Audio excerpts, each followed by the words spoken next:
Buenas noches, estimados estudiantes, ¿cómo están? Bienvenidos a una clase más de psicopedagogía. Espero que se encuentren muy bien. En esta clase vamos a continuar con los contenidos de la unidad número 4. Recuerden que estamos estudiando la evaluación psicopedagógica.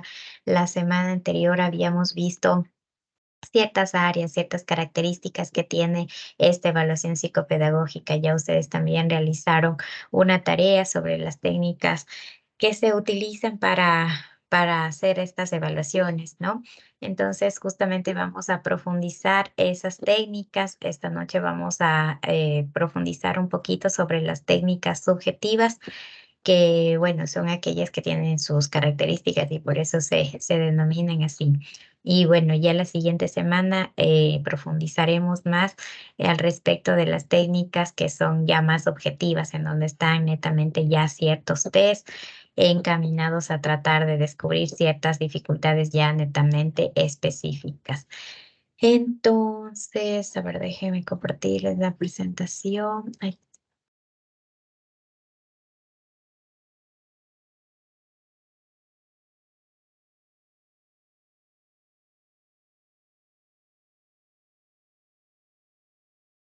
a ver, aquí vamos a empezar a estudiar la observación, que es una técnica subjetiva, y ya vamos a ver por qué. Déjenme les admito a sus compañeros, ya. La observación, como ustedes saben y ya han estudiado, me imagino, incluso en la parte de metodología de la investigación, pues es una técnica que se utiliza en este aspecto, se utiliza en la evaluación psicopedagógica, en la evaluación psicológica y en varios ámbitos más. Pero aquí específicamente en este aspecto, nosotros la utilizamos como un procedimiento básico, intencionado y sistemático. Es decir, desde este punto, no es como observar por observar sin tener planificado previamente qué conducta, a quiénes, cuándo, cómo, dónde nosotros vamos a observar. Este proceso de la observación sí nos sirve a nosotros para recabar mayor información. Y cuando nosotros hacemos una evaluación psicopedagógica, es muy importante que tratemos de encontrar o recoger la mayor cantidad de información necesaria que nos sirvan, ¿no? Por eso quiere decir que nosotros vayamos a aplicar una infinidad de test que a veces pues no nos dan información que nosotros requerimos, sino más bien la necesaria que nosotros nos permita contrastar, que nosotros nos permita relacionar lo que nosotros estamos tratando de buscar o de entender para poder hacer una intervención adecuada. Entonces, en esta técnica nosotros registramos las conductas que están siendo observadas en el sujeto, que nosotros identificamos incluso en el grupo, puede ser de nuestro interés, para su posterior codificación y análisis. Eso es importante, no quiere decir que con lo que nosotros anotamos, pues nos vamos a quedar con eso. Es importante llegar a hacer un análisis, llegar a desagregar, se puede decir, como por partes ya netamente específicas y relacionadas a lo que nosotros queremos descubrir. Entonces, así nos proporciona datos significativos de la persona que nosotros estamos evaluando. Ahora hay ciertas características dentro de la observación. Por ejemplo, es un carácter procesual, es decir, sigue como una parte planificada, una parte gradual que nos permite llegar a obtener datos de una persona mientras hace como una actividad, una prueba o un test también. Entonces, nosotros estamos viendo, ¿no? Mientras aplicamos un test, incluso estamos observando ciertas conductas. A veces, pues, hay test muy, muy largos que se suelen aplicar y desde ese punto ya, por ejemplo, que nosotros observemos que el niño, la persona ya está cansada, está bostezando y no responde como adecuadamente las preguntas o las actividades que nosotros estemos realizando, pues ahí nos sirve como para entender que hay que dar como un espacio, ¿no? Para que pueda, no sé, respirar, cambiar de actividad y pueda volver a responder adecuadamente. Porque si seguimos aplicando ese test y la persona está súper aburrida, pues obviamente las respuestas nos van, al menos si estamos evaluando inteligencia, si estamos evaluando todas esas funciones y habilidades cognitivas, nos van a dar como unas respuestas muy bajas que, por ejemplo, no podían ser las adecuadas, sino que esa persona estaba muy aburrida, ya muy cansada de realizar el test. Entonces, sí es importante que nosotros observemos todas esas características e indicadores que nos puedan ayudar a tomar ciertas decisiones. Pero aquí en esta parte también a recoger información. Vamos. Se han atrasado, no sé qué les ha pasado, pero están ingresando por partes. Por otro lado, tiene un carácter intencional, es decir, es una actividad deliberada guiada por un objetivo. Nosotros como observadores y con una intención plena y un objetivo estamos revisando esa observación. Por otro lado, hay un carácter sistemático, tiene que planificarse con anterioridad. Desde ese punto yo tengo que ver a quién voy a observar, cómo, cuándo, dónde, y de esta forma también en cómo después o posterior voy a analizar esos datos que yo recogí. Desde la parte de carácter acumulativo nos permite a nosotros unir datos o resultados y eso es muy importante porque estas técnicas de evaluación subjetivas, eso nos permite como contrastar, ¿no? La información que nos dan en la entrevista, la información que recogemos de los test y esto también pues nos permite contrastar y decir pues si este resultado con lo que yo observé sí tiene coherencia y eso sirve para redactar en mi informe también.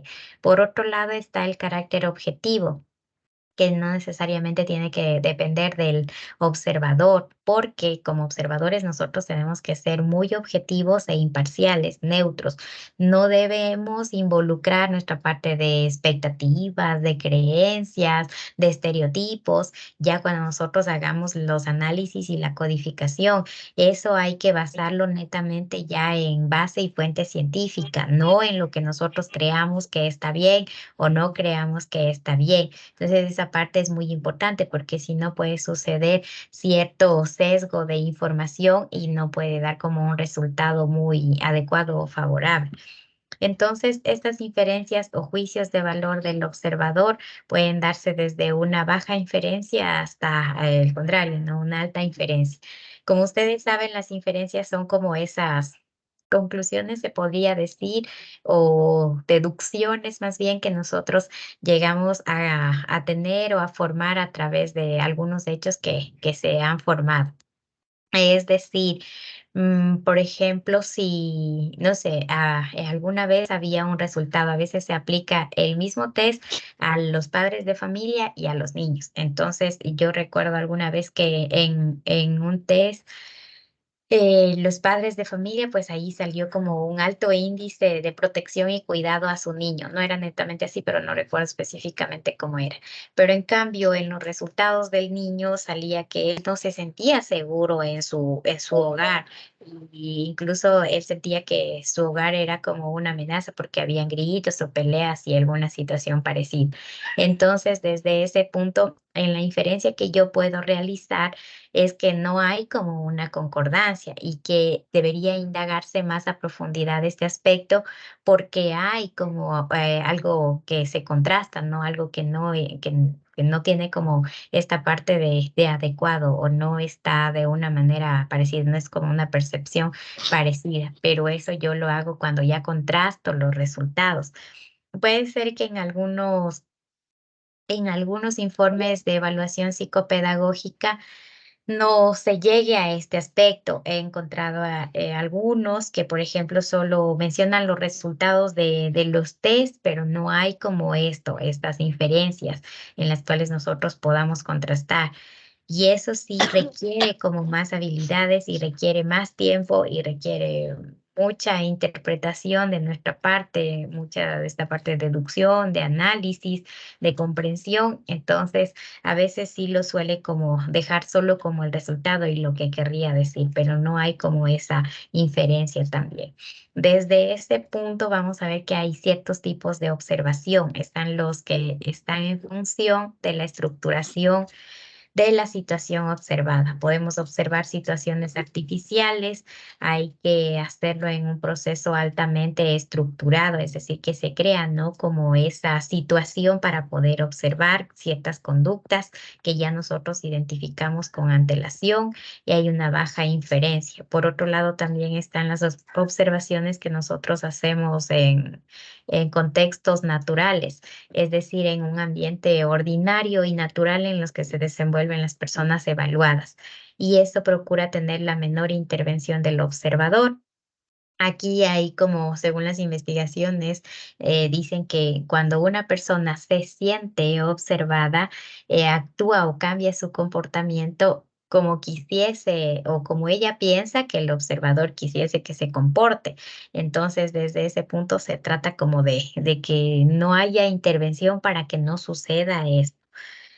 Vamos también a ver que hay tipos de observación en función de la participación del observador. Es decir, el observador puede estar como participante, está presente ahí, es el que recoge la observación y es parte de la situación observada. Por otro lado, también está la observación no participante, el observador es ajeno a esa situación, no hay como mucha interacción o incluso nula interacción con la persona que observa y puede ser directo, es decir, igual con el contacto con la realidad o indirecto con fuentes secundarias. Y la autoobservación, es decir, el observador es sujeto y objeto de la observación, es elemento también y parte de lo que se está observando. En la planificación de la observación debe responder a estas preguntas. Entonces, es un proceso que nosotros debemos planificar y plantearnos qué vamos a observar, cómo vamos a hacerlo, a quién, cuándo, cuánto y dónde. Entonces, cuando se respondan todas estas preguntas, nosotros tenemos ya una observación planificada que nos puede ayudar a recoger información importante que nosotros requerimos. Por otro lado, también aquí están como ya los instrumentos que nosotros utilizamos en esta técnica, es decir, dónde vamos a registrar todo lo que estamos observando. Por un lado, podemos hacerlo en dispositivos electrónicos, puede ser en unos videos, en unas fotografías, en audios. Por otro lado, podemos utilizar registros narrativos escritos en donde utilicemos agendas, diarios o registros anecdóticos. Y también, por otro lado, sistemas categoriales en donde hay escalas de estimación, listas de comprobación que son como los checklists. Entonces, nosotros ya tenemos como una lista previa de las conductas o indicadores que nosotros vamos a observar. Queremos observarnos el grado de interacción en el recreo de los niños, de ese nivel. O queremos observar cómo Juanito se integra en el recreo con sus compañeros. No sé, hay esta parte de aceptación, de empatía con el niño. Entonces ya nosotros empezamos a indagar ciertas características que nos permita, van a comprar juntos, o va a comprar el niño solo al bar, permanece la mayor parte del tiempo del recreo solo, juega con sus compañeros. Entonces es como que nosotros vamos haciendo la checklist, pero todo eso ya lo realizamos con antelación y anticipación. Ahora hay estos pasos también para poder observar. Hay que delimitar qué objetivos, es decir, quién vamos a observar. Por otro lado, está en el diseño de instrumento cómo, es decir, hay que tener una fundamentación teórica. Dependiendo de la conducta que nosotros vayamos a observar, tenemos que saber ya desde la base científica qué está inmerso dentro de esa conducta de interacción social, qué está inmerso dentro de esto ya desde la base científica. Entonces, eso nos ayuda a nosotros a poder delimitar qué categorías vamos a observar, qué aspectos son específicamente los que nosotros vamos a observar. Y desde este punto también organizar ya las categorías según tengan, no sé, ciertas semejanzas o pertenezcan a algún grupo. Y desde ese punto vamos ya a redactar nuestro instrumento. Entonces, de ahí vamos a realizar la planificación de la recogida de los datos, cuándo vamos a observar, qué tiempo, dónde, y luego que ya recogimos todos esos datos, vamos a hacer su posterior análisis y hacer como nuestro informe de redacción. Por otro lado, también está la entrevista.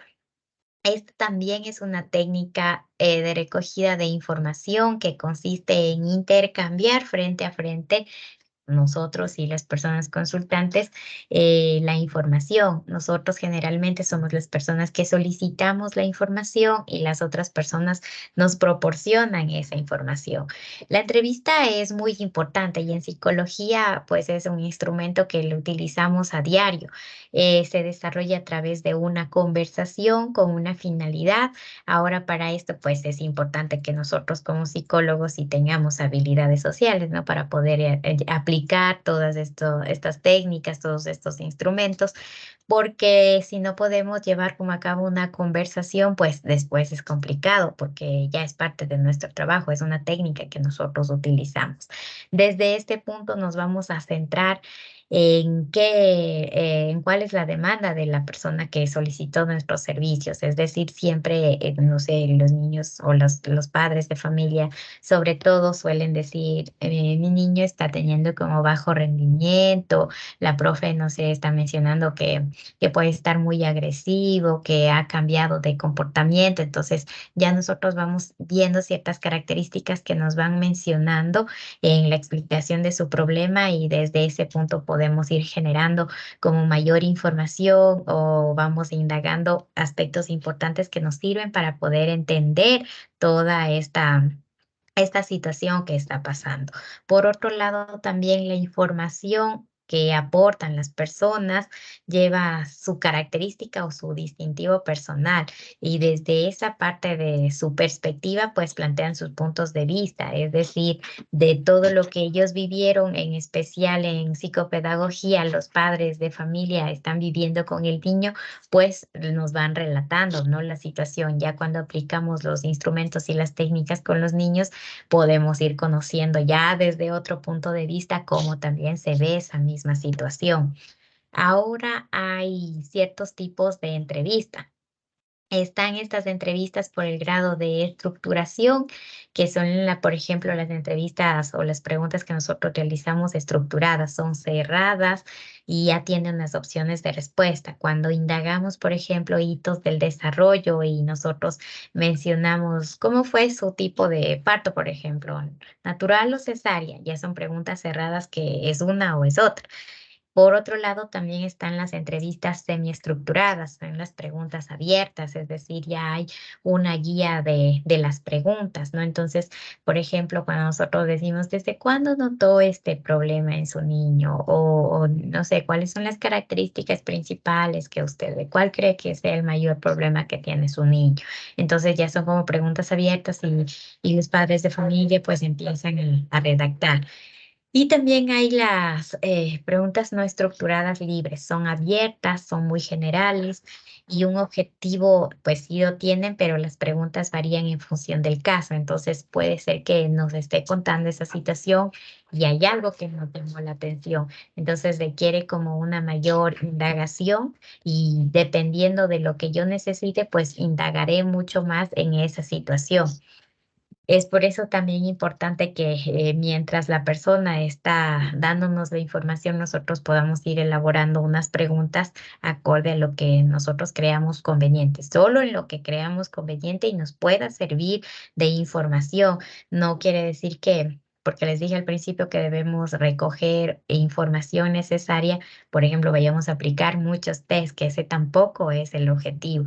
Hay que entender bien, yo creo que en la entrevista pues es un punto esencial que nos permite a nosotros como determinar, por ejemplo, qué instrumentos más vamos a aplicar en esa evaluación psicopedagógica, con toda esa información de la primera entrevista. Y de ahí, pues nosotros ya podremos luego hacer un mayor análisis de toda esa información. Ahora también por la finalidad hay una evaluación diagnóstica la que nos permite a nosotros llegar, ¿no? A obtener cierto diagnóstico, pero ahora es como muy debatido también en la actualidad. Se utiliza mucho el término de neurodiversidad y está en contra de las etiquetas y los diagnósticos porque mencionan que como que se enfrasca la persona en ciertas características y, bueno, no se puede trabajar desde ese modo. Luego, pues ahora aún si la utilizamos, yo creo que tener claro la dificultad que tiene los niños, niñas y adolescentes nos sirve a los profesionales como para poder realizar la intervención. pero no para etiquetar o llamar al niño por ese nombre. Por ejemplo, en la escuela, el niño que tiene autismo, el niño que tiene discapacidad intelectual, y eso cuando utilizamos bien los términos. Entonces, desde este punto, no, lo más adecuado es tratar a todos por su nombre, con el respeto que todos se merecen. Desde este punto también hay la evaluación consultiva, pues que trata de indagar o trata de ver o entender la situación o la dificultad por la que está atravesando este niño, niña, el adolescente o la persona que justamente fue a la consulta. Luego está la evaluación de orientación vocacional, terapéutica, pues ahí ya nosotros, ya ustedes estudiaron orientación, saben a qué está encaminada esta evaluación y lo que intenta recoger, los instrumentos y todo eso también ustedes ya lo conocen. Por otro lado está la entrevista por temporalidad, es decir, está la parte de evaluación inicial. Aquí pues hay personas que siempre fueron como por primera vez y tienen como esa evaluación o esa experiencia inicial de realizar una evaluación psicopedagógica. Entonces, está, por ejemplo, la evaluación de información complementaria, que ya son más bien personas que ya han tenido evaluaciones y van a un nuevo profesional y también requiere de entender y completar, ¿no? Esa información que a veces siente que puede faltar en los informes que ya tiene esa persona. La evaluación biográfica o de anamnesis es como la historia de vida de esa persona, nos ayuda a entender, más que todo en la parte clínica, como ustedes ya saben, cómo pudieron ir surgiendo ciertas dificultades o problemáticas que tiene ahora. Y la evaluación de alta clínica, pues ya es cuando la entrevista, perdón, de alta clínica es cuando ya más o menos se ha llevado un proceso de intervención y se quiere revisar o tratar de entender si ha habido resultados después de esta. Vamos también a ver efectos del entrevistador. A ver, vamos a ver qué influencia puede tener el entrevistador en un sentido o en el otro. Eso, pues, sí va a ser influenciable de cómo sean ciertas características. Por ejemplo, cuando hay contaminación de la información por el hecho de que el entrevistador conozca otras facetas del sujeto y se deje influir por ellas. Entonces, ya tiene como una experiencia o una perspectiva, ¿no? De esa persona.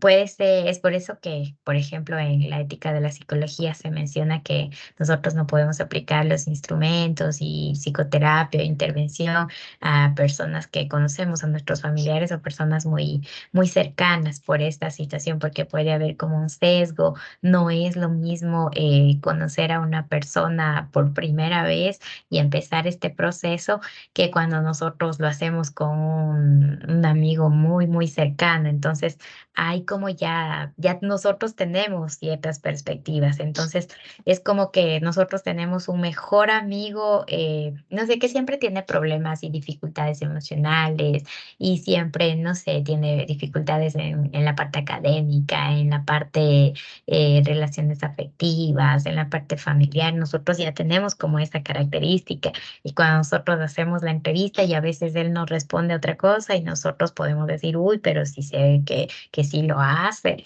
y todas esas cosas. Entonces eso no es adecuado.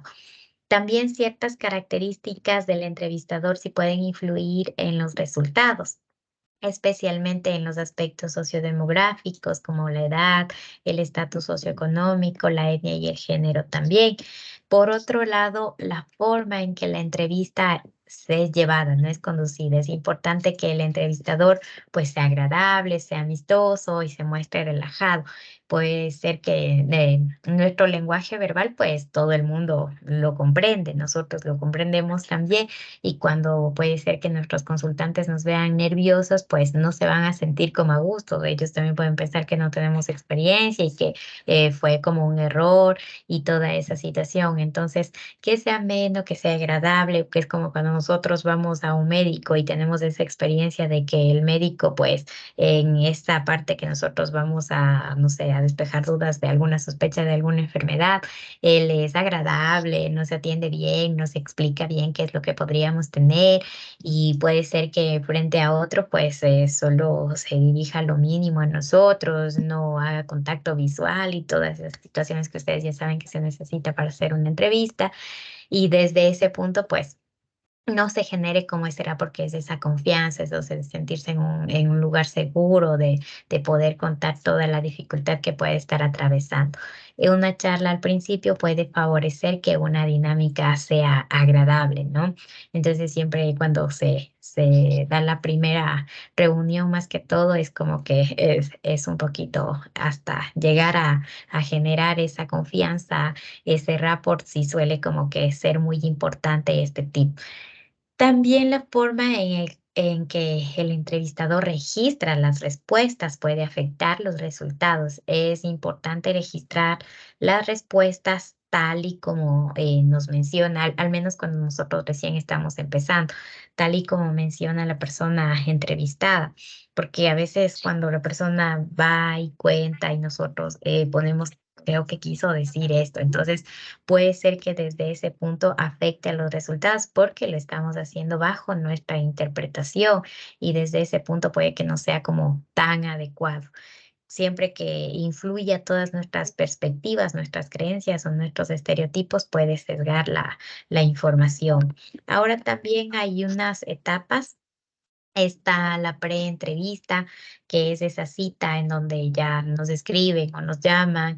Entonces hay una explicación previa, ¿no? Del motivo, cuál es el motivo por el que quiere ir. Esa es como la preentrevista. Y en la primera fase es cuando la persona va, hay ese contacto físico, los saludos sociables, hay estas tentativas de conocimiento mutuo, que ese será porque que se genera y se debe generar para poder realizar la evaluación y de ser posible un proceso de intervención.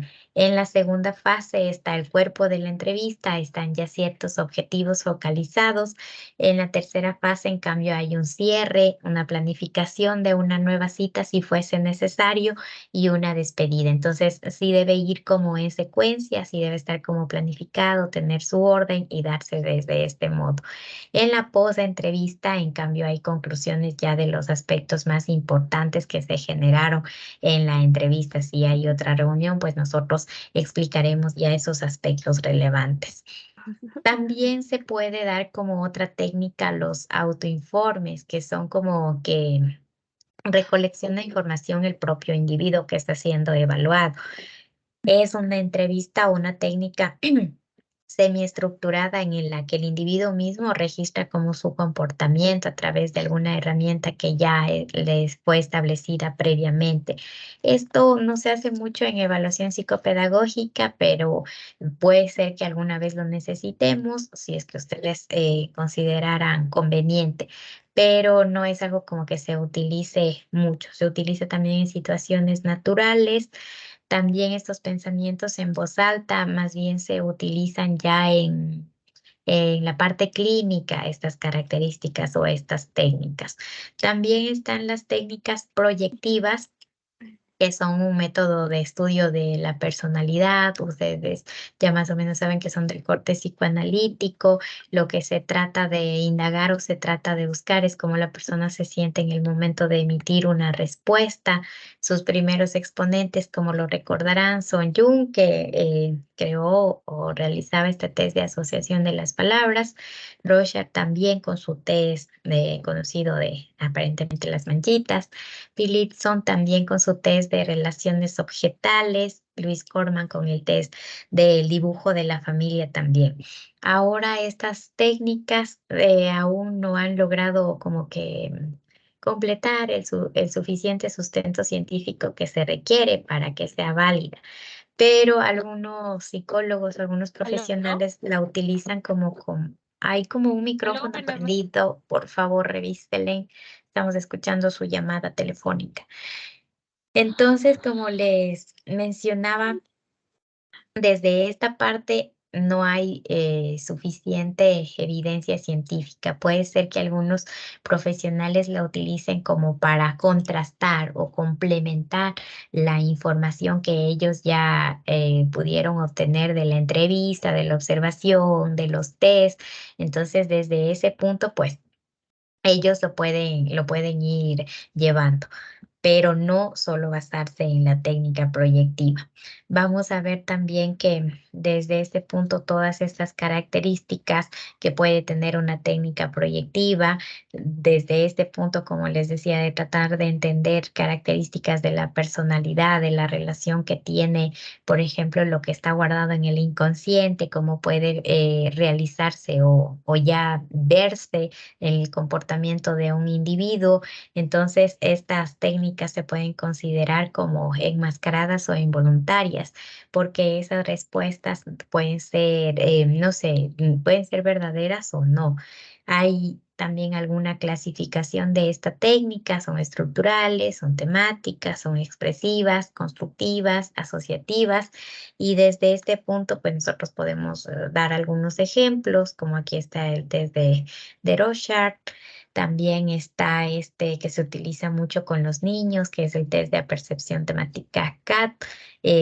Bueno, es unas láminas que yo solo la he utilizado una vez en la vida, ya cuando era estudiante igual y la profe nos envió a hacer práctica esta aplicación. Entonces, sí, era un niño que, por ejemplo, sufría maltrato infantil y ahí, pues, él en todo lo que me llamaba mucho la atención era en todas sus láminas, obviamente se daban, ¿no?, a su situación, a todo lo que él vivía en su familia, y desde ese punto, pues, el test, como nos menciona, de como predecir ciertos comportamientos en el futuro, pues, ahora que él es adolescente, pues, sí tiene algunas de esas dificultades. Pero como les menciono, no es solo aplicar sino si ustedes le quisieran aplicar, es como un complemento ya a las técnicas que sí son válidas científicamente. Aquí está un dibujo de la familia y también está esta técnica que se llama como la caja de arena también. Entonces, hay profesionales que sí se perfeccionan, por ejemplo, en estudiar o en profundizar más estas técnicas, pero lamentablemente no tienen la suficiente validez científica. Entonces, ahora ya que hemos visto algunas técnicas subjetivas, vamos también a conversar un poquito de la tarea que hicieron ustedes. También buscaron información sobre técnicas de evaluación psicopedagógica en las cuales ustedes pudieron indagar ciertas ventajas, desventajas y proponer qué se podría hacer en esas técnicas. Entonces, ahora les voy a hacer unas salas y vamos a conversar eso. Van a comparar las técnicas que ustedes encontraron en su tarea. Las ventajas, las desventajas, todo lo que hicieron en su tarea van a comentar con sus compañeros. Y luego ya vemos qué resultados hay.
Yo le pregunto al niño en qué sector vive y él me dice Asaya, poniendo un ejemplo, ¿no?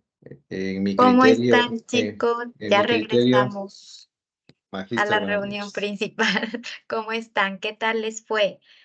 Cuéntenme, ¿qué pudieron conversar con sus compañeros? ¿Alguien que quiera compartirnos una conclusión, alguna duda tal vez que surgió en la conversación? Voluntariamente.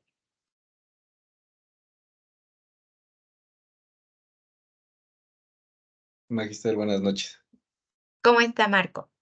Sí, justamente estábamos analizando el tema de la técnica de la entrevista, en el cual dice que es una desventaja esto de los ambientes sociales, cómo se van sesgando dentro de la entrevista.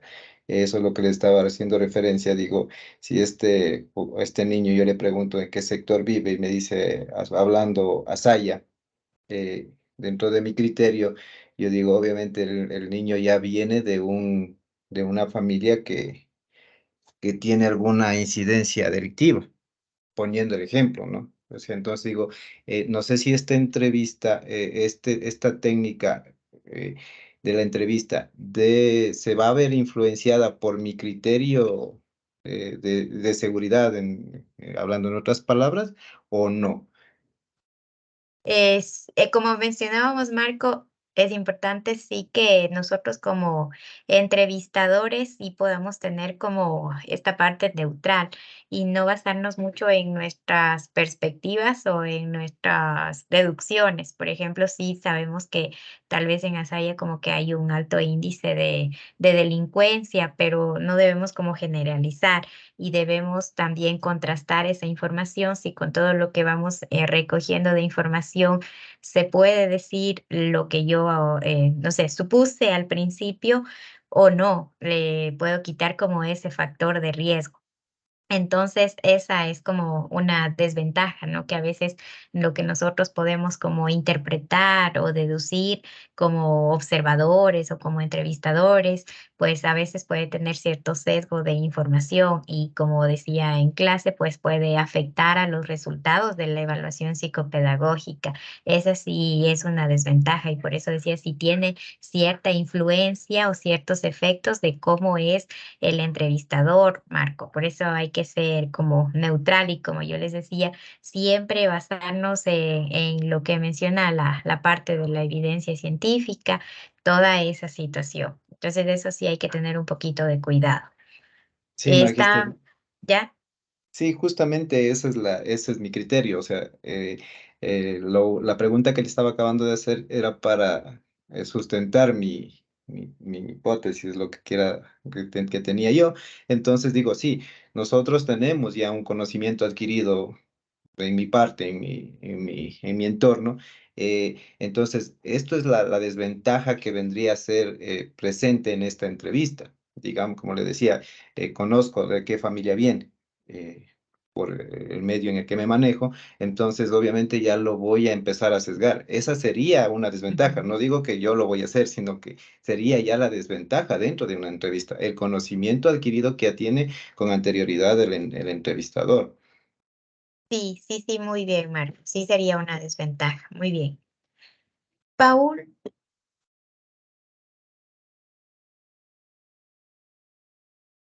Sí, Magíster, dentro de las entrevistas también había encontrado que las desventajas como condicionante puede ser la personalidad del entrevistador y las expectativas que ésta genera en los participantes.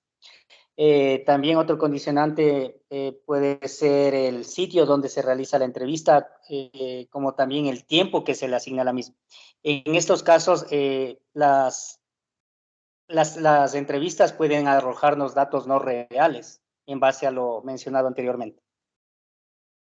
ya, ¿cómo en qué casos, Paul, considera usted que pueden arrojarnos datos no reales?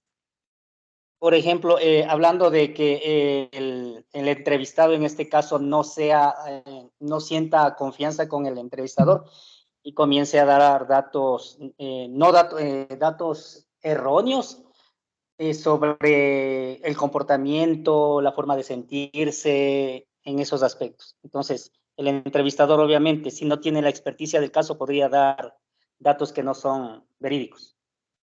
Sí, muy bien, Paul, gracias.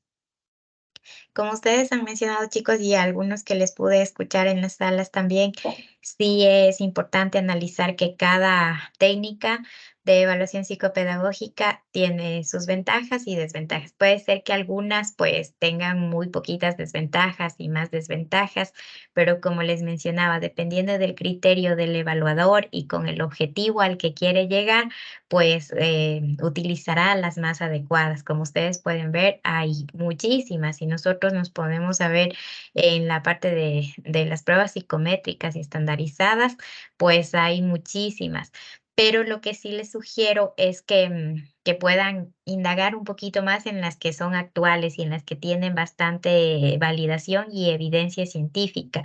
Hay 2 páginas que, bueno, son las que mayormente se utilizan, que son el Manual Moderno y TEA Ediciones, en donde están disponibles, ¿no? Estos instrumentos de evaluación. Bueno, ahí están todos, de todas las categorías, de relacionada a parte clínica, organizacional, educativa. Entonces, ahí ustedes, si desean, pueden ingresar. Ya voy a poner aquí a Carlos también para que pueda revisar. Profe, si Ahí. lo pone en el chat, por favor, para poder Sí. copiarlo. Ajá, ya les pongo, chicos. Entonces, ahí hay, y de paso ustedes pueden, ahora como todo es más tecnológico, hay como más facilidad también para los psicólogos, porque ya en tiempos anteriores nosotros teníamos que pasar todos los resultados a unos baremos y luego contrastar con otros resultados, pues aún vienen los manuales de los test con esa información, pero ahora cuesta más, pero se puede ingresar toda la información en la página de estos lugares que se dedican a hacer los test y ya nos sale como un perfil con los resultados, que es como más fácil para interpretar. Pero como les menciono, es un poquito más costoso. Entonces, aquí en estas páginas que les puse en el chat, bueno, tengo que escribir por Carlos. Ya en estas páginas ustedes pueden buscar, hay de todos los precios, incluso dependiendo del objetivo que ustedes quieran evaluar. Hay unos como más integrales, hay otros que evalúan áreas más específicas, como les decía, de la parte clínica, de la parte organizacional, de la parte educativa, pero como ustedes pudieron ver en la consulta, es importante siempre aplicar uno, dos o los que ustedes crean necesarios, pero yo creería que más de 3 no. Entonces, ya con la información que nos dan en la entrevista, nosotros ya podemos tener como una visión más clara. Ahora, a veces, sí entiendo que somos estudiantes ya y estos test pues tienen como a veces costos muy elevados, pero es importante que si ustedes van a dedicarse a su consulta privada y hacer evaluaciones, pues sí tengan como estos instrumentos y este material que está validado científicamente, porque sí es importante que en sus informes pues vayan esos resultados de estos test, ¿no? Hay informes, yo he visto más que todo de KIT, ya siempre tienen de estos dos, de T ediciones o del manual moderno. Ahora, como escuché en alguna de las salas, mencionaba que para aplicar estos instrumentos a veces se requiere como más especialización. Por ejemplo, para evaluar en autismo se requiere una certificación que, por cierto, es muy, muy costosa para poder aplicar A2 y ADIR, que son los nombres de los test. Se requiere esa certificación para poder evaluar, se requiere como especializarse más para poder hacer intervención. Entonces, desde esa parte también yo he visto que TEA Ediciones es de España y Manual Moderno es de México. Suelen ofrecer cursos también. Si ustedes quieren especializarse más, pues lastimosamente sí son costosos y pueden hacerlo. Si es que tienen los recursos, pues si quieren especializarse más o quieren ir buscando ya materiales para tener en su consulta psicológica, lo pueden ir pensando encaminado a donde ustedes quieran o a donde les guste, en qué área les gustaría trabajar también. Entonces, en psicopedagogía también pueden ustedes ver que son para dificultades de aprendizaje, hay en los dos, hay para las habilidades socioemocionales, no hay solo test, también hay como juegos psicoterapéuticos también que se utiliza, entonces ahí ustedes pueden explorar un montón de instrumentos y test que también pueden servirles o les puede parecer interesantes. Cada uno tiene su objetivo, y igual tienen como que su cuadernillo, lo que se necesita, ¿no? Toda esa parte del manual, esta parte de los materiales, entonces todo eso está ahí, chicos. Ya le voy a escribir aquí a Carlos en estas páginas. Voy a encontrar entre...